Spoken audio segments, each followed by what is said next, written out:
MBN 종합뉴스 오늘 주요 뉴스입니다. 노무현 전 대통령 서거 11주기 추도식이 오늘 경남 김해 봉화마을에서 엄수됐습니다.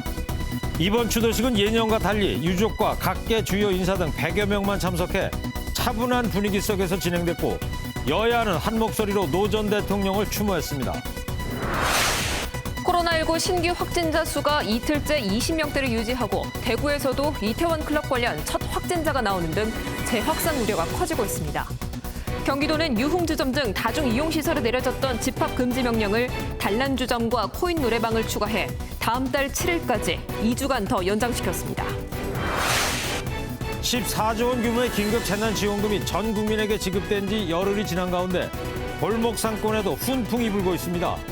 한우와 고가의 안경 같은 평소 가격 부담에 선뜻 사지 못했던 것들을 소박하게 즐기는 이른바 작은 사치가 늘었습니다. 중국이 추진 중인 홍콩 국가보안법에 대한 비판 행렬에 영국과 캐나다 등 서방 국가들도 가세한 가운데 미국이 중국 회사와 기관 33곳을 블랙리스트에 올렸습니다. 미중 갈등이 경제를 넘어 외교 안보 차원으로 확대되면서 우리 정부는 범정부 차원의 장관급 협의체 구성을 고심하고 있습니다.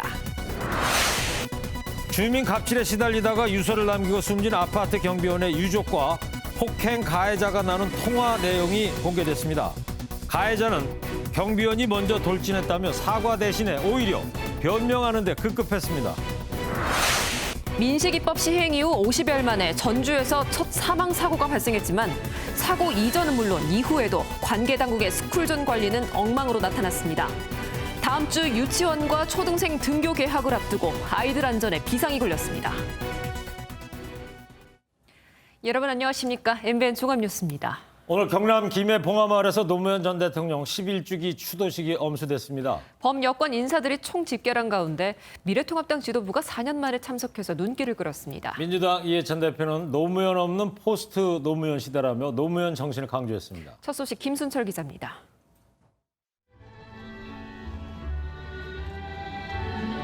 경남 김해 봉화마을에 범여권 인사들이 속속 모여듭니다. 권양숙 여사 등 유족을 포함해 이해찬 더불어민주당 대표와 김태년 원내대표, 한명숙 전 국무총리 등이 추도식 자리를 지켰습니다. 노 전 대통령의 정치적 동지였던 이 대표는 추도사에서 노무현 정신을 강조했습니다. 대통령이 주창하셨던 뼈 있는 시민, 권위주의 청산, 국가균형 발전, 거대 수고 언론 타파가 하나씩 실현되고 있습니다. 추도식에서는 유족들의 헌화에 이어 노무현 전 대통령 리더십을 주제로 한 특별 영상, 시민들이 함께한 상록수 합창 영상이 상영됐습니다.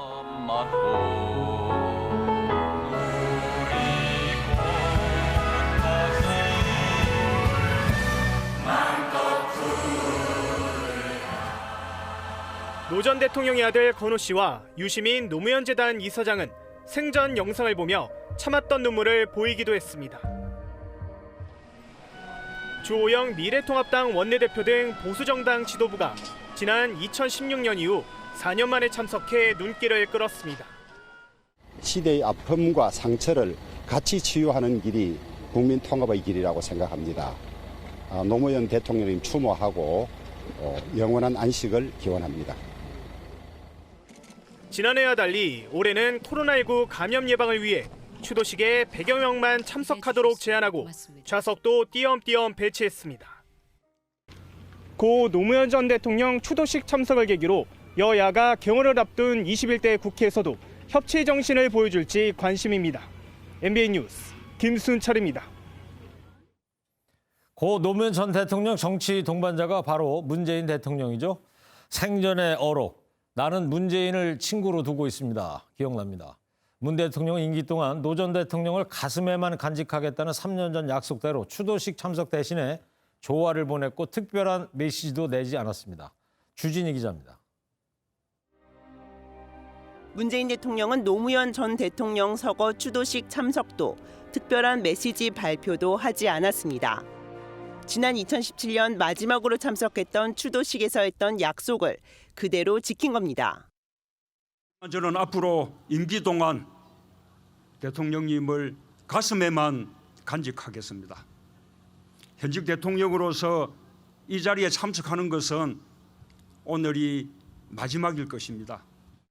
당시 반드시 성공한 대통령이 되어 임무를 다하고 다시 찾아오겠다고 했던 대로 조화로 추모를 대신했습니다. 취임 이후 특정 진영이 아닌 국민 모두의 대통령이 되겠다고 한 만큼 정치적 해석에서 벗어나 업무에만 집중하겠다는 의미로 읽힙니다. 다만 노 전 대통령에 대한 그리움은 얼마 전 5.18 관련 인터뷰에서 드러나기도 했습니다. 5.18 하면 생각나는 인물 혹시 있으시면? 노무현 전 대통령, 그 당시에 노무현 변호사가 제일 먼저 생각이 납니다. 김정숙 여사는 추도식에는 참석하지 않았고 청와대에서는 노영민 비서실장과 강기정 정무수석이 참석했습니다. MBN 뉴스 주진입니다. 앞서 보신 대로 올해 추도식은 코로나19 영향으로 일반 시민의 출입을 통제한 채 작은 추도식으로 진행이 됐습니다. 하지만 온라인으로 생중계로 이어진 추모 열기는 그 어느 때보다 뜨거웠습니다. 고인의 애창곡 상록수가 추도식장에 메아리 쳤습니다. 안진우 기자의 보도를 먼저 보시고요. 추도식 현장 뉴스 추적하겠습니다.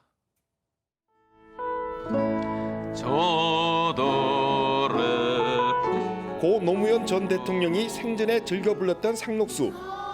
시민 207명이 각자 부른 동영상을 모은 합창이 울려 퍼집니다.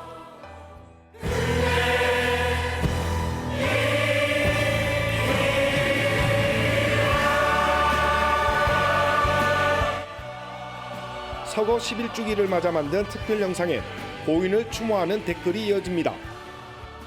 한박 웃음을 지으며 어린이들과 줄다리기하고 소박한 일상을 즐기는 모습을 담은 온라인 추모 전시회도 열렸습니다. 추도식도 온라인으로 생중계됐습니다.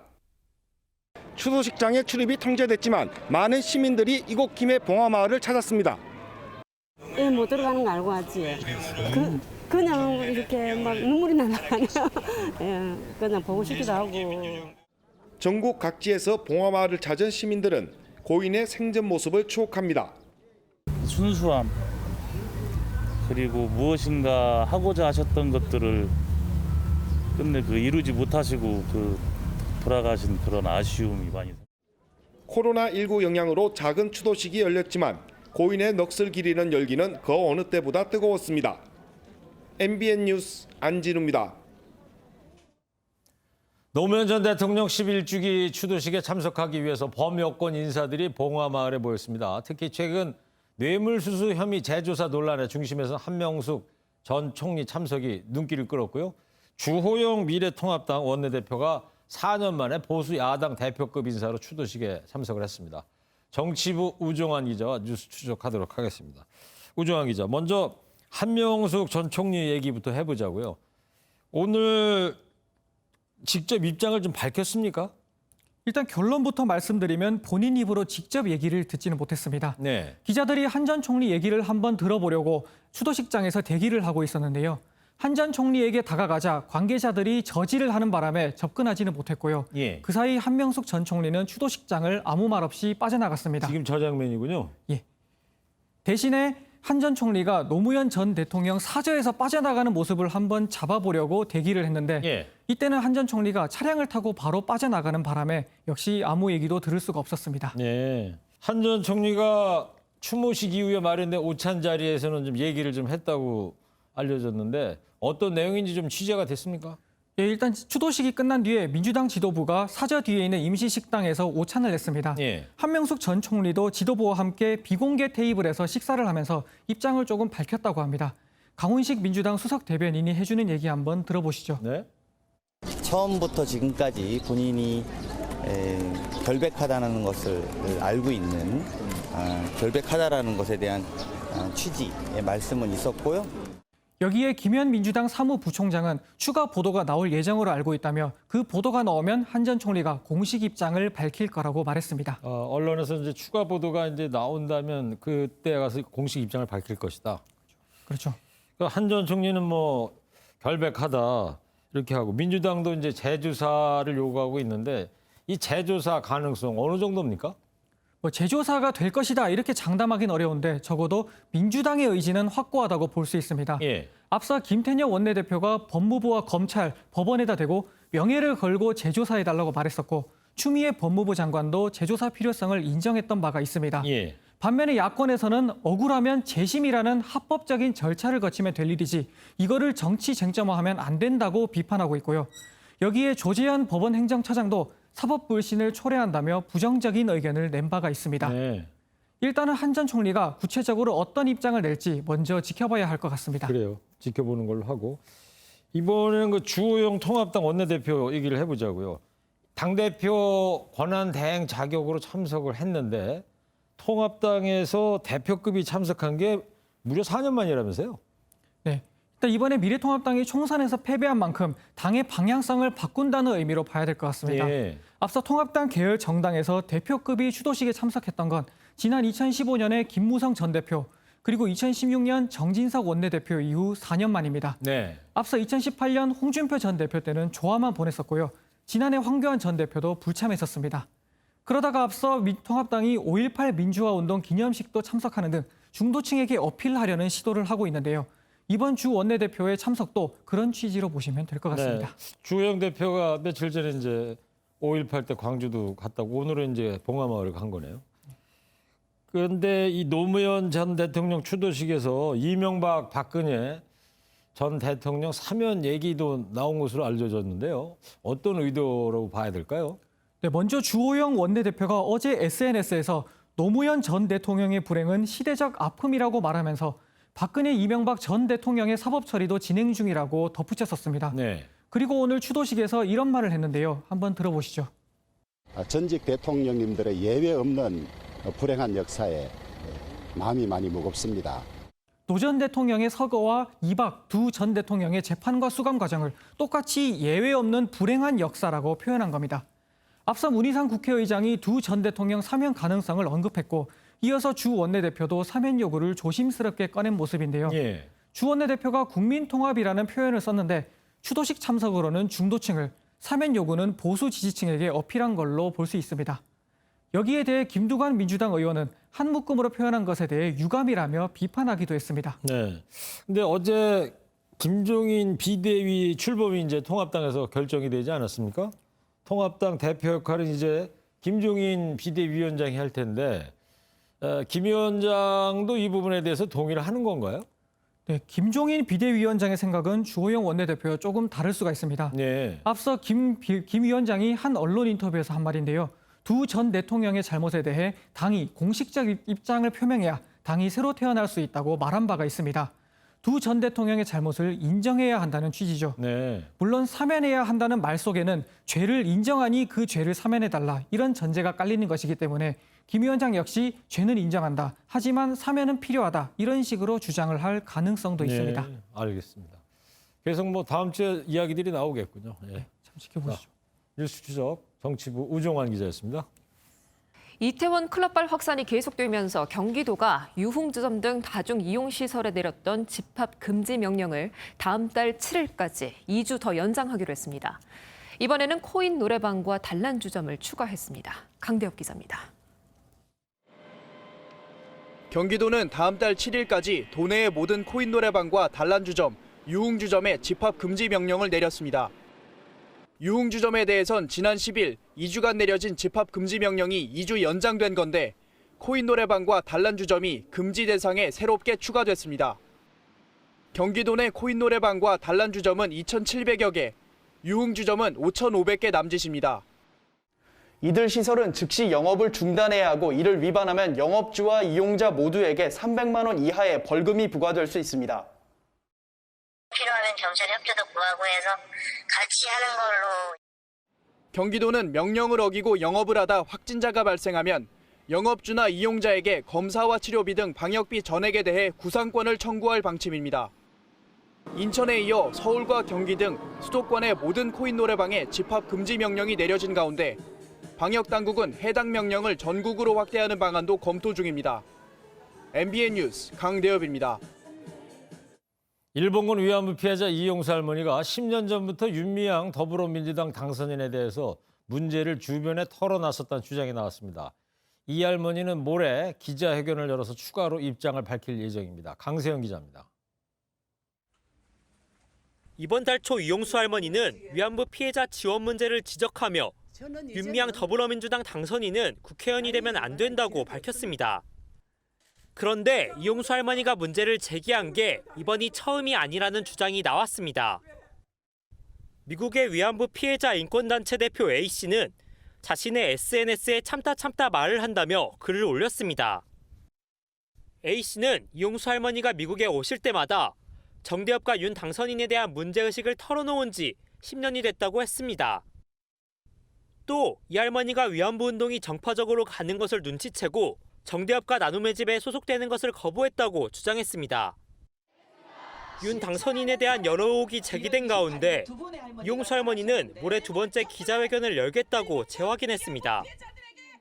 최근 윤 당선인을 만난 뒤 건강이 악화돼 기자회견이 취소될 수 있다는 관측도 나왔지만 가족 측은 예정대로 모레 오후 2시에 진행하겠다고 밝혔습니다. 할머님은 병원에 있어서 못 만나고 따님을 만났는데 월요일 날 25일 날 기자회견은 진행한다. 윤 당선인에 대한 검찰 수사가 속도를 내는 가운데 이용수 할머니의 요청대로 윤 당선인이 기자회견에 참석할지에도 관심이 쏠립니다. MBN 뉴스 강세현입니다. 주민갑질에 시달리다가 극단적 선택을 한 경비원 고 최희석 씨의 유족과 가해자로 지목된 입주민 신모 씨가 나눈 통화 녹취록이 공개됐습니다. 심 씨는 사과보다는 최 씨가 먼저 본인에게 돌진했고 괴롭힌 적이 없다고 주장했습니다. 김보미 기자입니다. 경비원 고 최희석 씨가 극단적 선택을 한 이틀 뒤인 지난 12일 입주민 심 씨는 유족에게 전화를 걸었습니다.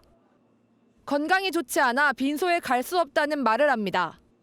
제가 소식을 들은 첫날 가서 그래도 마지막 가시는 길에 인사 올리고 볼 예정이었었는데 저도 지금 한 일주일 가까이 거의 식사도 못하고 잠도 못 자고.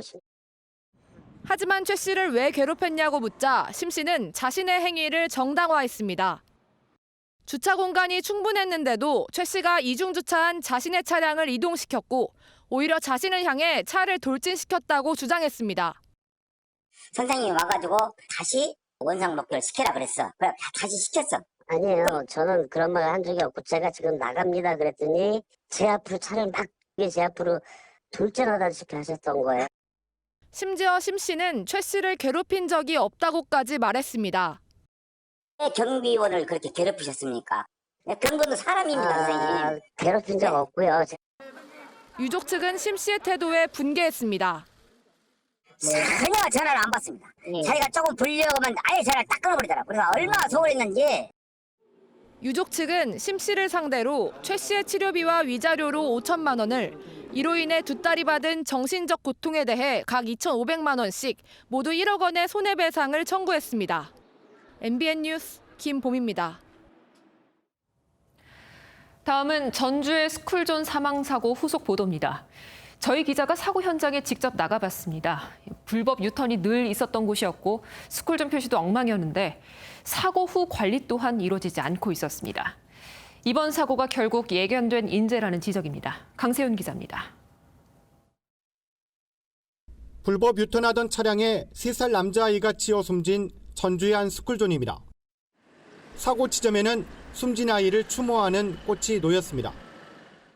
너무 심한 부분도 있다라고 생각은 하지만은 그래도 운전자들이 최소한의 지킬 건 지키고. 스쿨존에서 주정차는 일절 금지돼 있지만 사고가 난 뒤에도 주정차는 차들로 북적입니다. 몰랐어요. 여기서 10년 살았는데 이번에 사고 나고 알았어요. 불법 유턴 차단막은 아이가 숨지고 나서야 설치됐습니다. 안전신문고 측에다 주정차 문제를 포함해서 좀 신경 써줄 것을 건의했는데 한 3차례 건의했는데 무시가 됐어요. 스쿨존을 알려주는 표시도 엉망입니다. 규정에는 노면의 속도 제한 숫자는 검정색, 바깥쪽은 빨간색으로 표시해야 합니다. 운전자 눈에 잘 띄도록 한 건데 사고 지점은 숫자와 테두리 모두 흰색입니다. 바닥에 빨간색이로 글씨 같은 경우는 운전자들한테 혼란을 초래한다. 전주의 스쿨존 230여 곳 중 규정대로 표기된 곳은 단 한 곳도 없습니다. 다음 주 개학을 앞두고 아이들의 안전에 비상이 걸렸습니다. MBN 뉴스 강세훈입니다.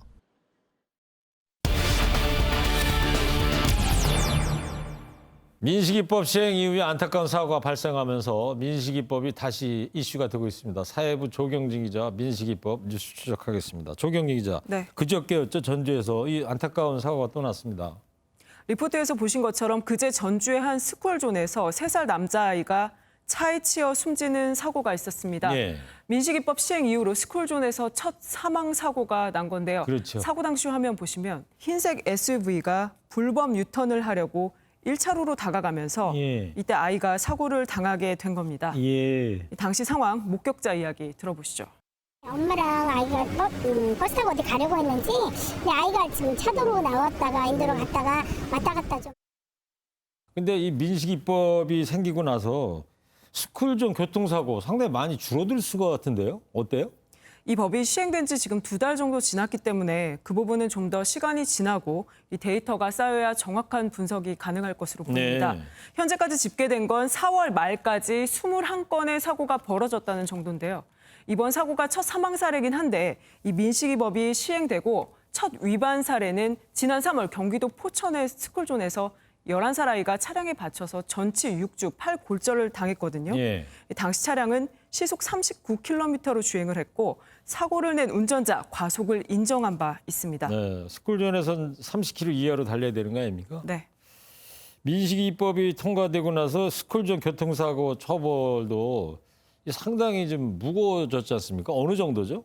민식이법은 이 스쿨존에서 어린이 사망 사고를 내면 이 무기나 3년 이상 징역에 처하도록 하고 있습니다. 예. 이게 강간범이나 마약 수출입, 제조, 또 방화 등과 형량이 비슷한 건데요. 그렇다 보니까 일각에서는 이 고의가 아닌 경우인데 나쁜 의도를 갖고 저지른 이 강력 범죄만큼 형량이 무거운 건 지나친 거 아니냐 네. 이런 지적도 나오는 게 사실입니다. 그렇죠. 스쿨존에서 누가 뭐 일부러 사고를 내는 사람은 없을 테니까. 네. 그래서 이제 이 내용이 청와대 국민청원에도 올라가지 않았습니까? 그 청와대 답변이 좀 나온 게 있어요? 네, 민식이법 처벌이 과도하다는 국민청원의 동의글이 35만 명을 넘기면서 이 청와대가 답변을 내놨습니다. 예. 보시면 스쿨존 사고는 무조건 형사처벌 대상이라는 이 불안감이 있을 수 있는데 사고 발생을 피할 수 없었던 상황인 경우 과실이 없다고 인정하고 있다. 이 현행 법이나 기존 판례를 감안하면 무조건 형사처벌이란 주장은 다소 과한 우려다. 이런 답변입니다. 네.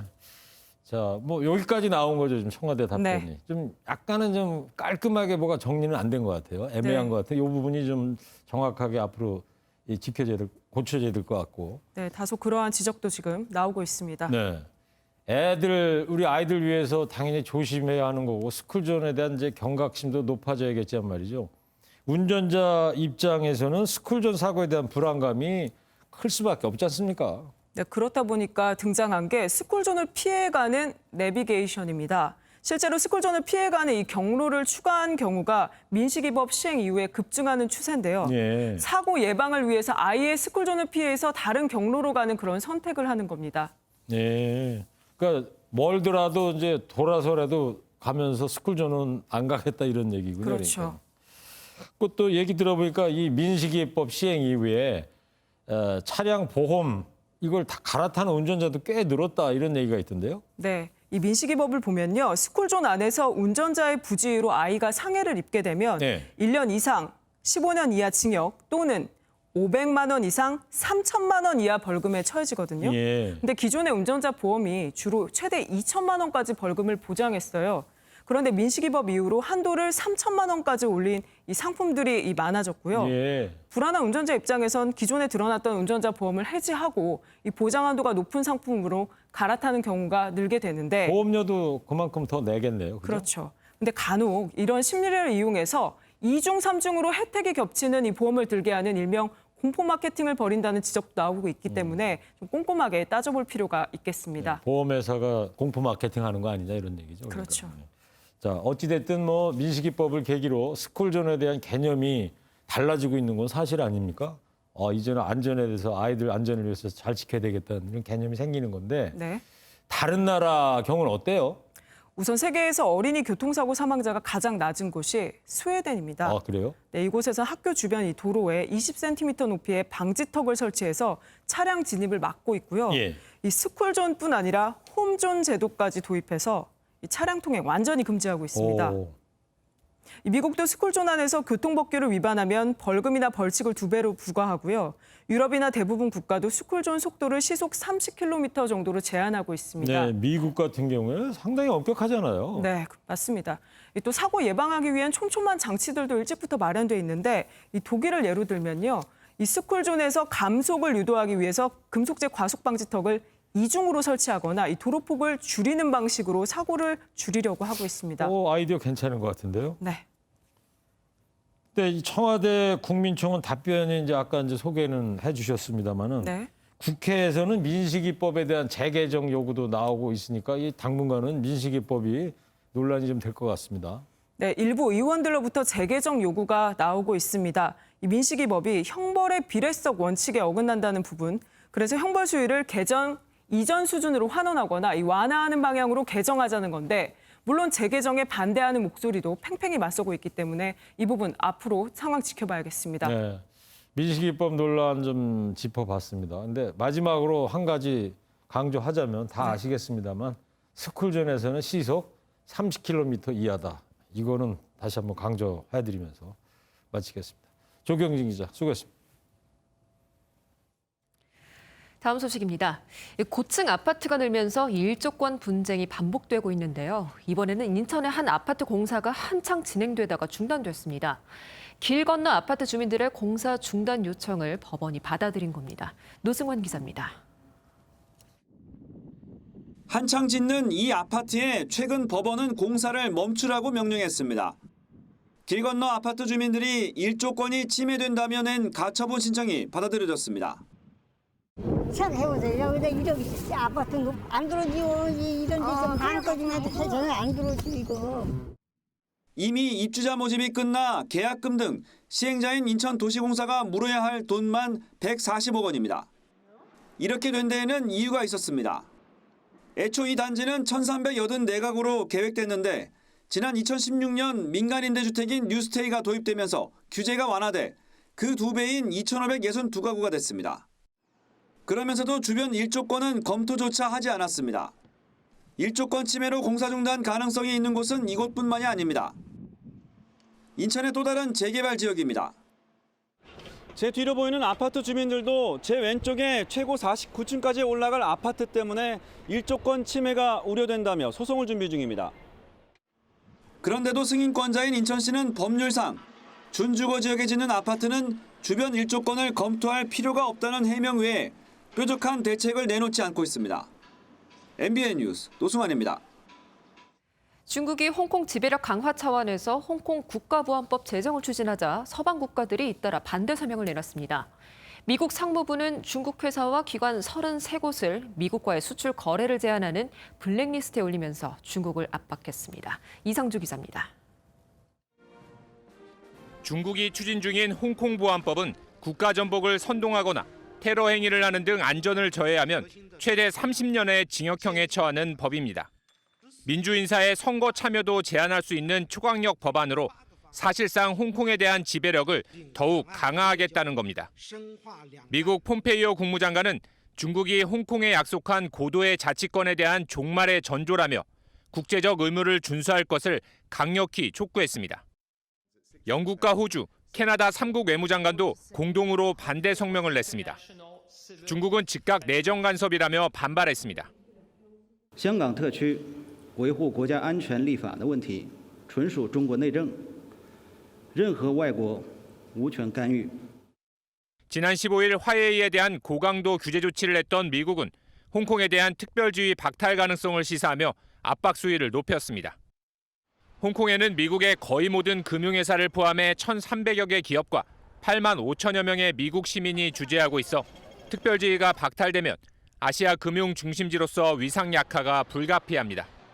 미국 상무부 역시 중국 회사와 기관 33곳을 수출 거래 제한 목록인 블랙리스트에 추가하며 중국의 홍콩 보안법 철회를 압박했습니다. MBN 뉴스 이상주입니다. 소강 상태를 보였던 미중 갈등이 다시 커지면서 우리 정부도 비상이 걸렸습니다. 경제에 외교 안보 문제까지 복잡하게 얽히면서 우리 정부는 범정부 차원의 장관급 협의체 구성도 검토하고 있는 것으로 확인됐습니다. 이어서 정규혜 기자입니다.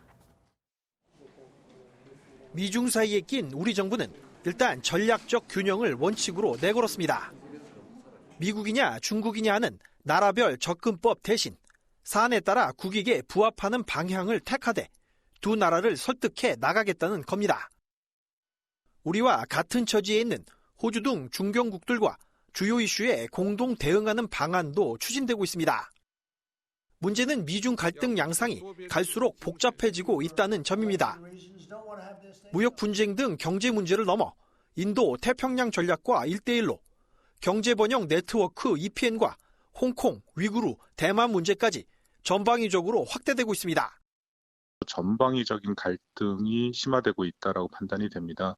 굉장히 복합적인 양상을 띠고 있기 때문에 우리 대응도 거기에 맞춰서 다양한 시나리오에 따라서 특히 코로나19로 소강 상태였던 미국의 압박이 최근 다시 거세지면서 정부는 사실상 비상대응 체제에 들어갔습니다. 조만간 외교부 차관이 주재하는 관계부처 회의 개최에 이어 다음 달엔 강경화 장관이 직접 외교전략 조정회의를 열기로 했습니다. 또 임시 조직이던 미중 관련 전략부서를 정규부서로 격상시키는 한편 외교안보와 경제부처를 아우르는 장관급 협의체를 구성해 대응하는 방안도 검토되고 있습니다. MBN 뉴스 정규혜입니다.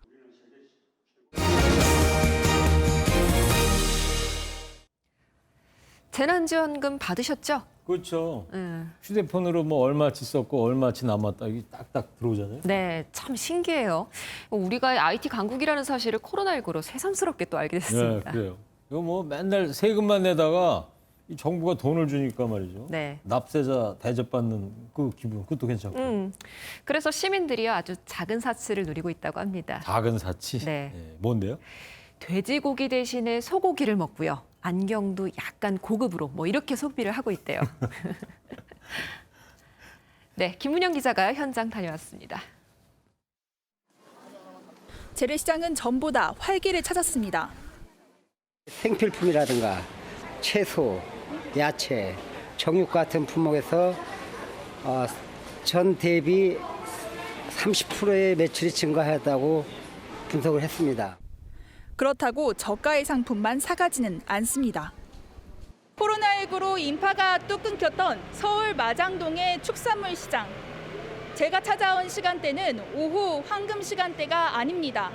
하지만 손님들의 발길이 끊이지 않는 모습을 볼 수 있습니다. 오전에 사가신 분들도 집에서 파티하려고요. 그러니까 하루 매출이 긴급재난 지원금이 한 30-40% 차지해요. 코로나19로 온라인 구매도 늘었는데 지원금이 풀려 수요가 더 늘어난 탓에 한우가 역대 최고가를 찍은 것으로 한국농촌경제연구원은 분석했습니다. 한우 가격은 어제 기준 킬로그램당 21,000원대입니다. 아이가 워낙 좋아해서 먹긴 하는데 좀 큰 맘 먹어야지 먹을 수 있거든요. 근데 이번에는 그래도 좀 가벼운 마음으로 좀 평소보다 좀 더 양을 많이 먹었어요. 평소에 샀던 안경 대신 고급 안경을 찾는 이들도 생겨났습니다. 어르신들이 돋보기 좀 싼 거 주로 맞춤을 하는데 다초점 렌즈는 좀 가격이 있어요. 그래서 그쪽으로 전환하시는 분들이 굉장히 많아요. 한 프랜차이즈 업체에선 바디로션 등 대용량 상품의 판매가 전주보다 30% 늘어났습니다. 하지만 재난지원금의 사용이 8월 말까지인 만큼 소상공인들은 반짝 효과로 남지 않도록 이후에도 지속 가능할 대책을 주문했습니다. MBN 뉴스 김문영입니다. 코로나19로 두 차례 미뤄졌던 초중고 검정고시가 오늘 치러졌습니다.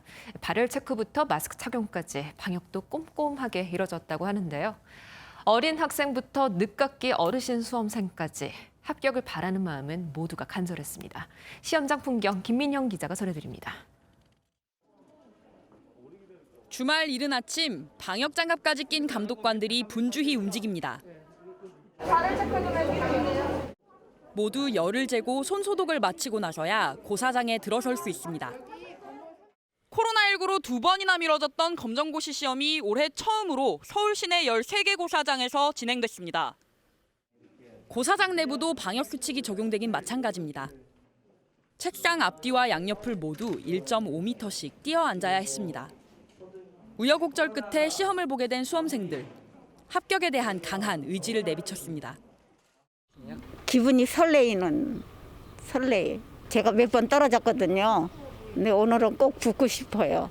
코로나 때문에 못 보게 될 수 있을까 하는 걱정이 많이 됐어요. 그전에 못 이뤘던 거를 지금 이렇게나마 할 수 있는 걸 참. 기다리는 가족들은 걱정 반, 안도감 반입니다. 한 번 또 미뤄지는 거 아닌가 좀 걱정도 했었는데요. 그냥 건강하게 편한 마음으로 잘 치고 나왔으면 좋겠습니다. 검정고시를 신청한 사람은 서울에서만 모두 6,088명으로 코로나19의 영향으로 응시율은 지난해보다 5%포인트 떨어진 81%를 기록했습니다. 서울시 교육청은 혹시 모를 사태에 대비해 별도의 시험 공간도 마련했지만 다행히 유증상자는 없었습니다. MBN 뉴스 김민영입니다. 코로나19로 개봉을 미뤄왔던 기대작들이 다음 달 관객을 찾아옵니다. 여름의 시작을 알리듯 스릴러 작품들이 대기하고 있습니다. 이동훈 기자입니다. 그때 기억이 전혀 없으시다면서요? 실종됐던 여동생이 25년 만에 집으로 돌아옵니다. 그동안 무슨 일이 있었는지 밝히던 오빠는 충격적인 진실과 마주합니다. 다음 달 4일 개봉하는 영화 침입자는 배우 김무열, 송지효가 호흡을 맞춥니다. 막걸리에 누군가 농약을 넣고 시골 마을은 살인 사건으로 시끄러워집니다. 다음 달 11일 개봉하는 결백은 용의자로 지목된 어머니의 무죄를 밝히는 변호사 딸의 이야기입니다. 드라마 우아한가에서 세련된 외모로 재벌가의 이면을 보여줬던 배종옥이 스크린에서는 주름진 할머니로 변신합니다. 어떤 메이크업이나 그 할머니의 그런 이미지를 만들어내는 거에 대한 주변의 우려와 또 감독님도 조심스럽게 그게 가능하시냐고 물어봤을 때 전 그게 하나도 문제가 되지가 않았어요.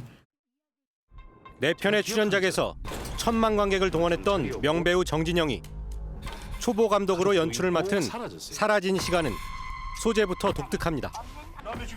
조진웅이 기억을 잃은 형사 역을 맡아 자신의 삶을 찾아갑니다. 코로나19로 어쩔 수 없이 개봉을 연기했던 스릴러 영화들이 잇따라 극장가에 등장하면서 관객들의 기대감도 커지고 있습니다. MBN 뉴스 이동훈입니다.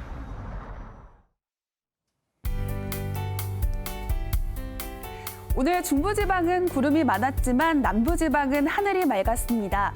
점차 비구름이 다가오면서 밤사이에는 곳곳에 요란한 비가 내리겠는데요. 서울을 포함한 수도권과 영서, 충청과 전북, 경북은 5에서 30mm의 비가 내리겠고요.